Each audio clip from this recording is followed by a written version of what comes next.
une question. Géopolitique, nouveau pacte financier mondial, Paris dans le jeu de l'imposture, nous nous interrogeons.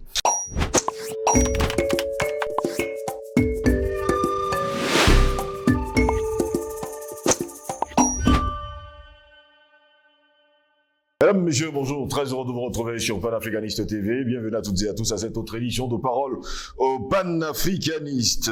Comment encourager les pays les plus endettés à investir en faveur du climat en créant, ni plus ni moins, un nouveau pacte financier mondial. Pour l'occasion, Emmanuel Macron a invité plus de 100 chefs d'État et de gouvernement, dont Lula da Silva du Brésil, Olaf Scholz, chancelier allemand, ou encore Azali Assoumani, qui ne pouvait pas manquer, le faire valoir pour ne pas dire... Allez savoir ce que je veux dire. Président des Comores et de l'Union africaine. Plusieurs dizaines de partenaires privés et d'organisations internationales ont également fait part de leur présence lors du sommet. Est-ce que les dettes ont souvent développé les nations? Nous nous interrogeons. Emmanuel Macron avait annoncé ce projet en novembre dernier à la sortie de la dernière COP27 à Sharm el-Sheikh, qui avait laissé un goût d'inachevé aux défenseurs de l'environnement. Mais de qui se moque-t-on? Les Africains sont toujours visés par la politique de l'environnement sans pour autant comprendre les enjeux et ce qui se cache derrière. Le golfe de Guinée le Sahel. À l'origine, il était censé concrétiser l'accord sur le financement en faveur de fonds climatisés, on va le dire ainsi, climatiques, trouvés dans les derniers instants du sommet en Égypte, un mécanisme de financement devant permettre la compensation par les pays riches des dégâts causés par le réchauffement climatique dans les États pauvres. Jusqu'à preuve de contraire, on avait promis des milliards et des milliards aux pays africains qui subissaient, on va le dire, la pollution et les effets de serre. Mais nous sommes rendus en 2023, rien n'a été fait.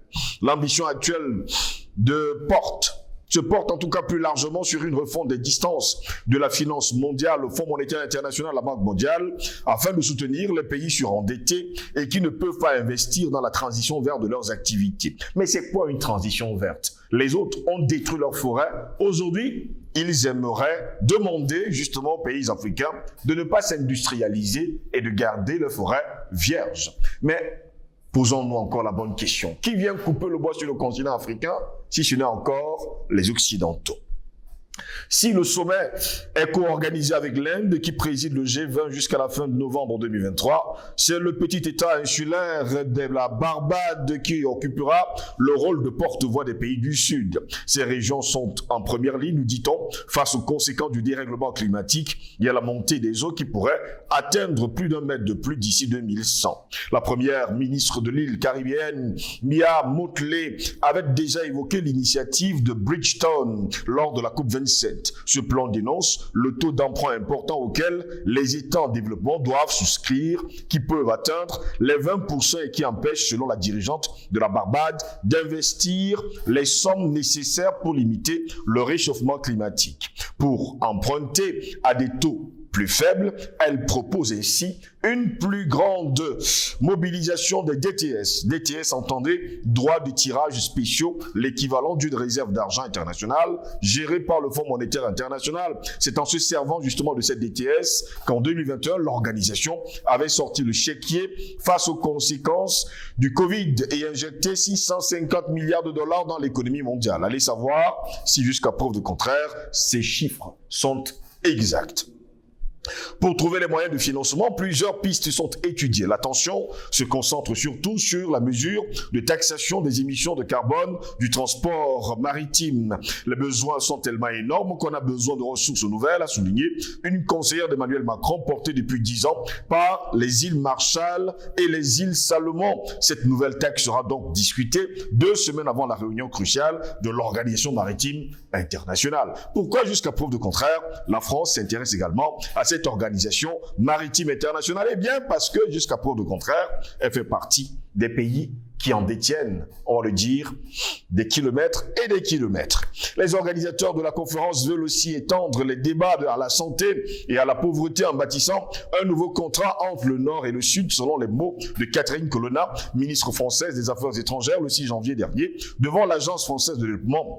Parmi les sujets abordés lors des tables rondes, il faudra trouver de nouveaux mécanismes de financement pour aider les pays pauvres. Quand on parle de pays pauvres, eh bien, on se tourne toujours vers le continent africain. D'ailleurs, la France et ses amis ont déclaré haut et fort que les Africains avaient tellement besoin des céréales venant de l'Ukraine et de la Russie. Mais je me pose toujours cette question, des 103 navires qui avaient quitté les ports russes et ukrainiens, eh bien, il faut le dire, mesdames, messieurs, il n'y a que 4, j'ai dit bien 4 sur les 103 qui ont pu atteindre les ports africains.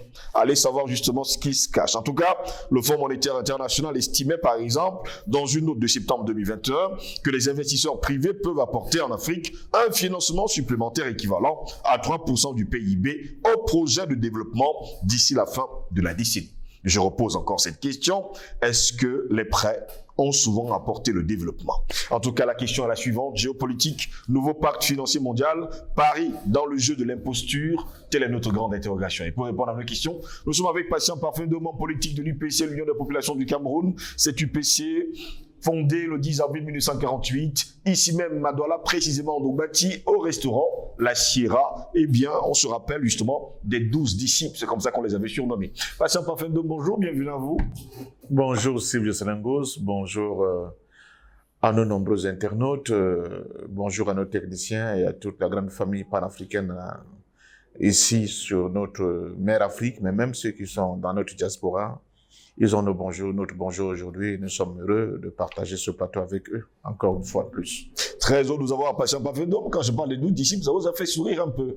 C'est quand même 12 jeunes gens qui ont pris l'initiative le 10 avril 1948 de créer l'Union des populations du Cameroun. 12 jeunes gens qui n'avaient pas plus de 23 ans. Oui, mais vous savez, quand de la jeunesse fait de lance d'une nation, ce n'est pas seulement des 20 mots. Mais c'est vrai que de plus en plus, cette maxime a été édulcorée, galvaudée au point de perdre de son sens. Mais la jeunesse, parce que c'est elle qui se bat pour le futur des futures générations, elle doit toujours être à l'avant-garde de tous ces combats. Et je félicite cette équipée de cette époque-là de nous avoir laissé ce formidable outil de la résistance nationale qu'est l'Union des populations du Cameroun. Bon, vous savez, j'ai pas toujours été d'accord avec le mot jeunesse, fer de lance de la nation. Vous savez, quand le fer de lance a tué le gibier, eh bien, on essuie juste le bout et on l'accroche au mur et le gibier est mangé par les hommes. Mais ça revient à un proverbe authentiquement bassa de chez moi qui dit que quand la vue de père est en brousse, c'est la vue de père des enfants. Mais quand elle atteint le village, elle devient la vipère des aînés. Alors, allez savoir justement ce qui se cache derrière. Patient Parfum, géopolitique, nouveau pacte financier mondial, Paris dans le jeu de l'imposture. Encore un autre programme d'Emmanuel Macron qui nous dit qu'il faut encourager les pays les plus endettés à investir en faveur du climat. C'est même quoi cette histoire du climat depuis un bon bout de temps? Là encore, c'est un vieux narratif de M. Macron. Il fait semblant de ne pas comprendre que la finance internationale est en pleine mutation. Il donne l'impression que, bon, les choses sont restées en l'état. Mais non, elle est en pleine mutation. La France et l'ancienne finance internationale peuvent encore financer quoi? C'est ça. Il veut se donner des airs de quelqu'un qui a encore le pouvoir. Ils n'ont plus le pouvoir. Ils n'ont plus le pouvoir. Le processus de dédollarisation est en marche. Ils ont exclu la Russie du système SWIFT, cette grande messagerie internationale financière. D'autres messageries se mettent en place. Les Chinois mettent en place notre messagerie. Les BRICS, dans bientôt, ils vont créer leur propre monnaie. Donc, il n'y aura plus le talon dollar comme monnaie par excellence des échanges mondiaux. Donc, quand Macron bavarde comme ça, là, il va financer quoi? Il va prendre l'argent. Leurs institutions financières ne seront plus les seules à pouvoir financer l'économie mondiale. L'économie mondiale va trouver de nouveaux pôles, n'est-ce pas, et niches de financement. Donc là encore, nous sommes dans une espèce de fuite en avant qui n'en finit pas, pour se donner des airs de puissance qui n'ont plus. Premièrement. Deuxièmement, dans le fond même, ces gens-là ne se battent pas pour réduire la fracture carbone. C'est faux. Ils ne se battent pas pour réduire la fracture par carbone. C'est 1 milliard de fois faux. Je suis dans un pays qu'on appelle le Cameroun, en plein cœur de la forêt équatoriale. Vous ne pouvez pas me dire que vous êtes un pays qui va se battre pour essayer de réduire les effets néfastes des effets de serre, j'ai dit les conséquences néfastes des effets de serre, Et vous continuez de déboiser le couvert végétal, qui est le deuxième poumon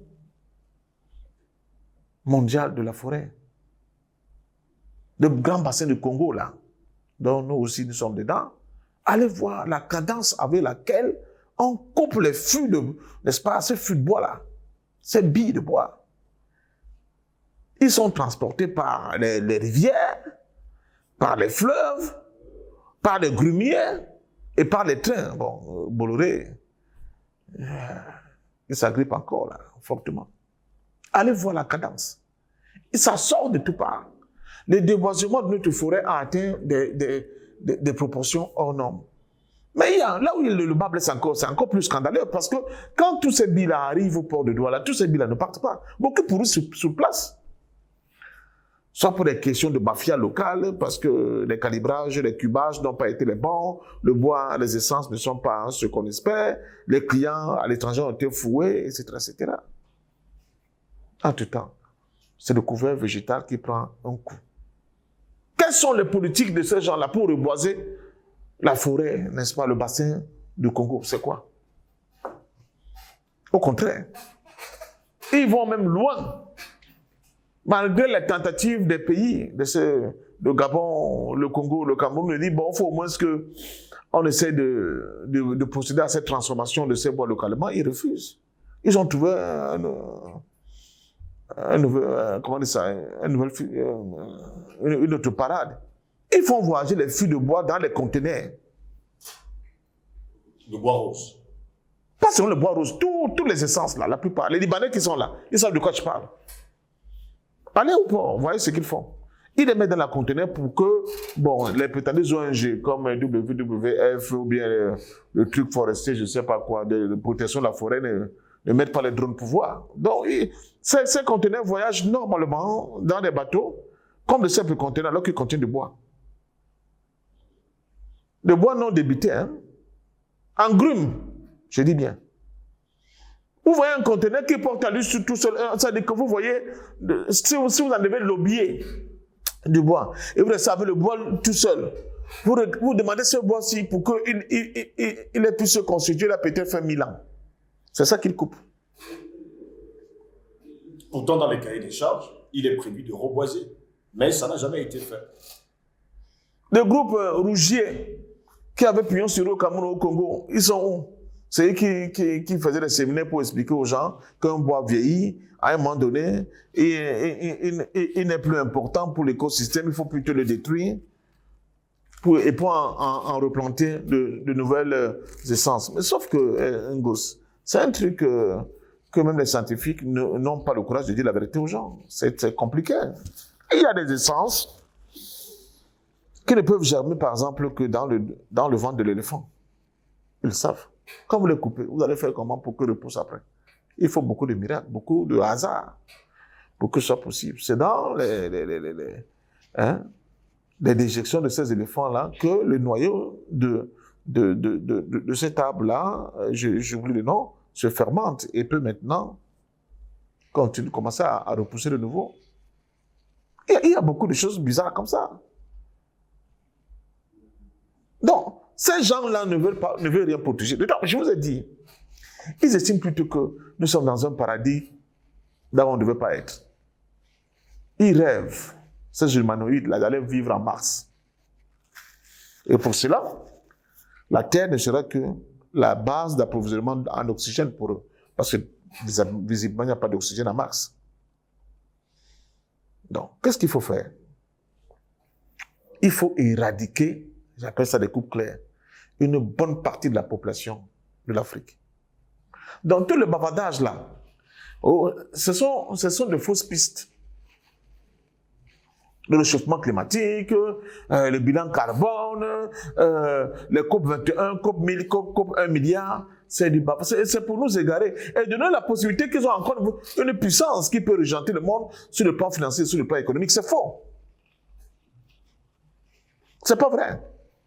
Je dis que le monde a changé. Il y a un déplacement de culture, j'ai cette expression, il y a une nouvelle dynamique. Le centre du monde, ce n'est plus eux.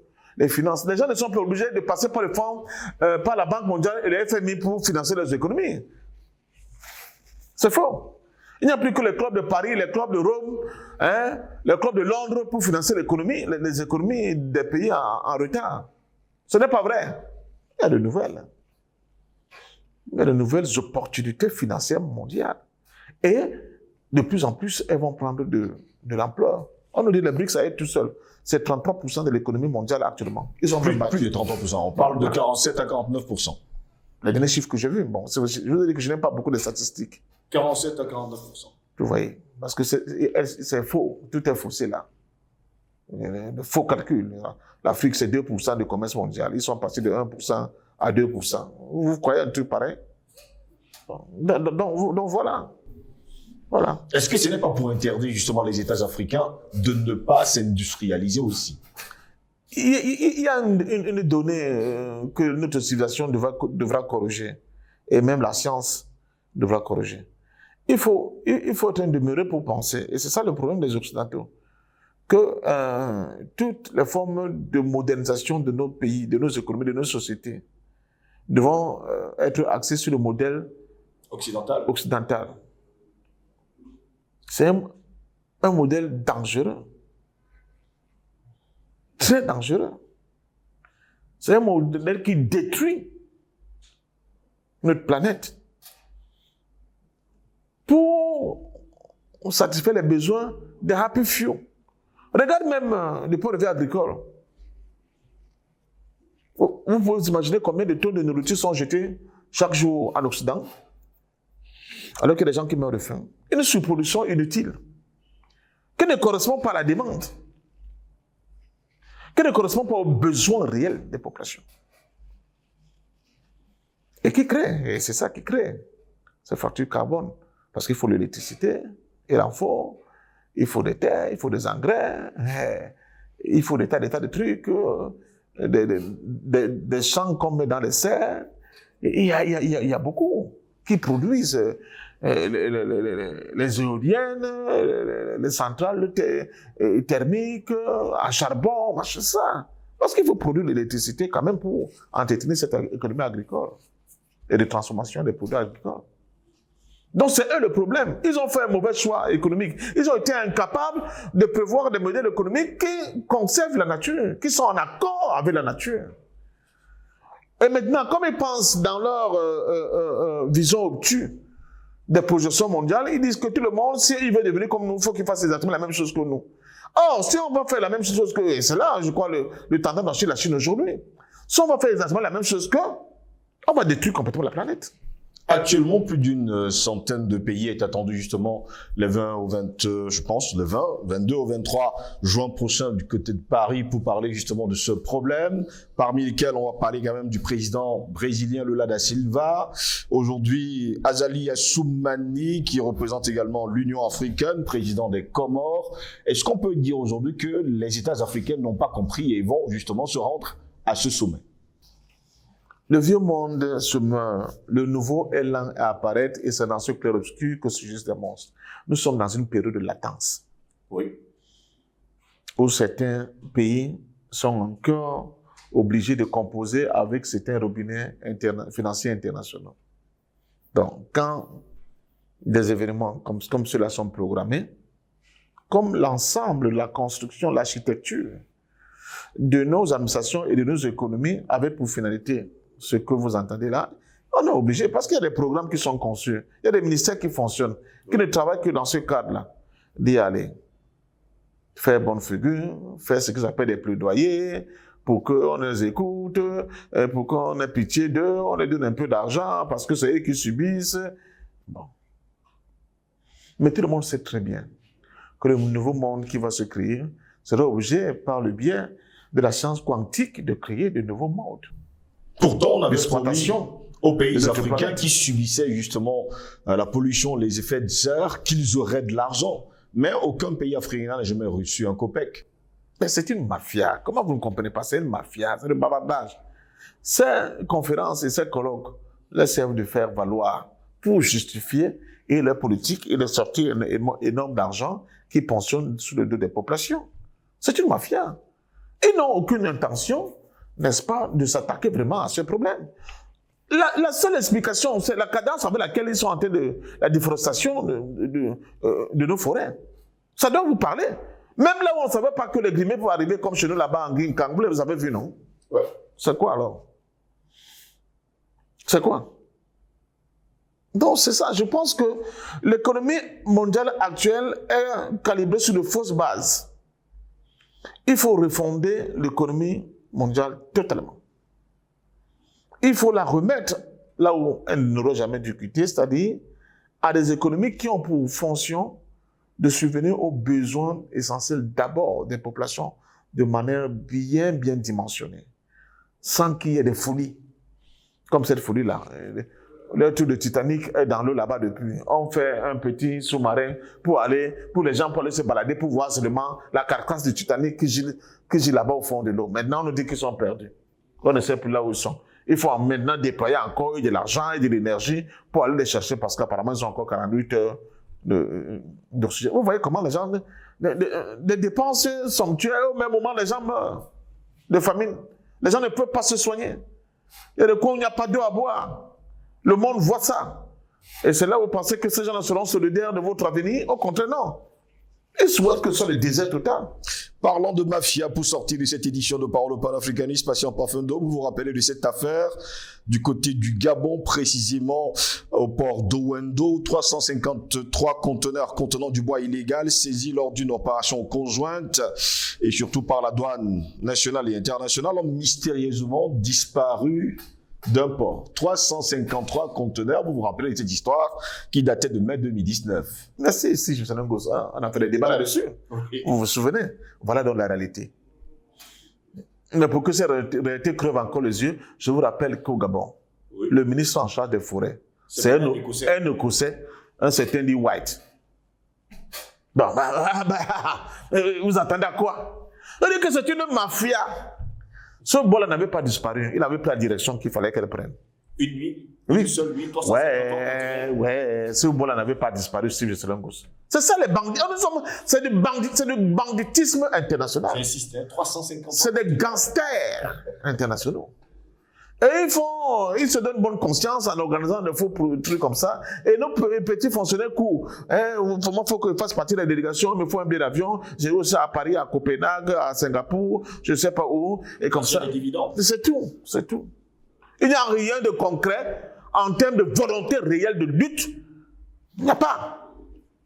Il n'y a pas. Et c'est ça, le capitalisme néolibéral. On vous vend des petits avatars comme ça, là. Et vous vous accrochez dessus. En tout temps, l'élévation du standard de vie des citoyens ne s'améliore pas. Mais chaque jour, les gens prennent des avions, ils vont dans les colloques, ils vont dans les séminaires, ils vont dans les trucs. Ils vont rencontrer les gens des clubs de Londres, de Washington, de Paris. Le FMI donne des directives. Il dit que dans ce sens, quelqu'un qui est sorti de Harvard, qui n'a jamais mis les pieds à Bourbia, c'est lui qui va faire les plans pour développer Bourbia. Vous trouvez ça normal? Donc c'est ça la réalité de l'économie et de la finance mondiale aujourd'hui. C'est ça le big picture du monde capitaliste dans lequel nous vivons. Où vous avez les Elon Musk qui font des profits hors normes sur une petite invention. Et ma grand-mère au village n'a pas de l'eau potable. Et pendant ce temps, Bill Gates achète des hectares et des hectares de terre de par le monde. Ils ont un projet. Ils veulent aller vivre en Mars. Ils ont même commencé à concevoir une agriculture qui sera adaptée pour faire vivre les gens là-bas. Ce n'est pas pour rien. Donc, ils sont dans des phases d'expérimentation. Mais surtout, des phases où ils vont vous déposséder de vos propriétaires. Parce que vous êtes 1,4 milliard, dans bientôt vous serez 2 milliards, 3 milliards. Ouais, vous nourrissez comment? Quand vous n'avez plus de terre, vos propriétaires, vous n'avez plus vos terres. Ils ont tout acheté. Les totos qui sont à la tête de nos États, qu'on appelle abusivement dirigeants, ont tout vendu. Ils n'ont aucune vision, aucune prospection à long terme de la vie. Ils ne font, même les philosophes, même les anciens philosophes, ils ne les ont même pas lus. Ils s'en foutent. Ils disent qu'il faut gérer l'urgence. Les gestions à la petite semaine.